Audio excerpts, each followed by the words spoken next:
అందరికీ ఆయుర్వేద మహారుషుల శుభాశీస్సులు.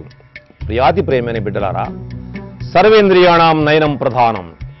కళ్ళు లేనిదే మానవ జీవితము అంధకార బంధురమైపోతుంది. కాళ్ళు పోతే పర్వాలేదు, కొయ్య కాళ్ళు పెట్టుకోవచ్చు, చేతులు పోయినా పర్వాలేదు, కానీ కళ్ళు పోతే జీవితమే దుర్భరమైపోతుంది. అందువల్ల కళ్ళను కాపాడుకోవటం కోసం ఇవాళ మన బిడ్డలు కూడా, చిన్న చిన్న బిడ్డలు కూడా ఇంతింతలా అద్దాలు పెట్టేటువంటి దౌర్భాగ్యం మన దేశంలో వచ్చింది. 100 సంవత్సరాల వయసులో కూడా కళ్ళకు అద్దాలు లేకుండా సూదిలో దారం గుచ్చగలిగినంత నేత్ర దృష్టి పొంగి పొరలి ప్రవహించినటువంటి ఈ భారతదేశంలో ఇవాళ బిడ్డలకు కూడా మనం అద్దాలు పెడుతున్నాం.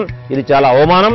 అందుకు బ్రహ్మాండమైనటువంటి ఒక చక్కటి మార్గం ఇప్పుడు చెప్తాను మీకు, మీరు రాసుకోండి.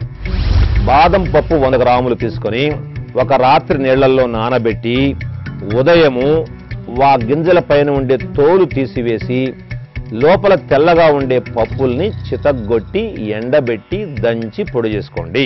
తోలు తీసినటువంటి బాదము గింజల చూర్ణము 100 గ్రాములు.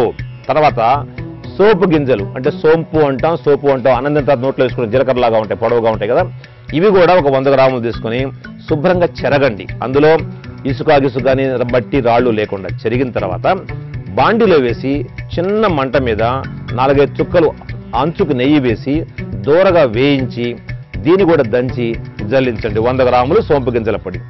అదేవిధంగా పటిక బెల్లం పొడి, అంటే కండ చక్కెర, మిశ్రి అంటాం, ఇది కూడా 100 గ్రాములు తీసుకొని మెత్తగా పొడి చేయండి. ఈ బాదం పప్పుల పొడి, సోంపు గింజల పొడి, పటిక బెల్లం పొడి 3 కమ్మగా తినే పదార్థాలు 3 కలిపేసేయండి. కలిపి బాగా సీసాలో పెట్టండి. ఇది ఎంత అద్భుతమైన చూర్ణము, బ్రహ్మాండమైన చూర్ణము, ఎంతో రుచికరమైనటువంటిది. బిడ్డలను ఎలా తయారు చేస్తుందో మీరు వాడిన తర్వాత మీకే తెలుస్తుంది. ఈ చూర్ణాన్ని సీసాలో పెట్టుకొని బిడ్డలకు ఉదయం ఒకసారి, సాయంత్రం ఒకసారి 1 చెంచా పొడి మోతాదుగా 1 కప్పు వేడి పాలల్లో కలిపి ఇస్తే బిడ్డలు ఆజానుబాహులుగా పొడవు పెరుగుతారు. మీరు చూడండి, బాదం పప్పు ఏ ఆకారంలో ఉంటుంది? కంటి ఆకారంలోనే ఉంటుంది. మన తల్లి భూమాత బిడ్డల యొక్క కళ్ళను కాపాడటం కోసం గుర్తుపట్టరేమో అని చెప్పి దాన్ని కంటి ఆకారము లాగానే సృజించింది.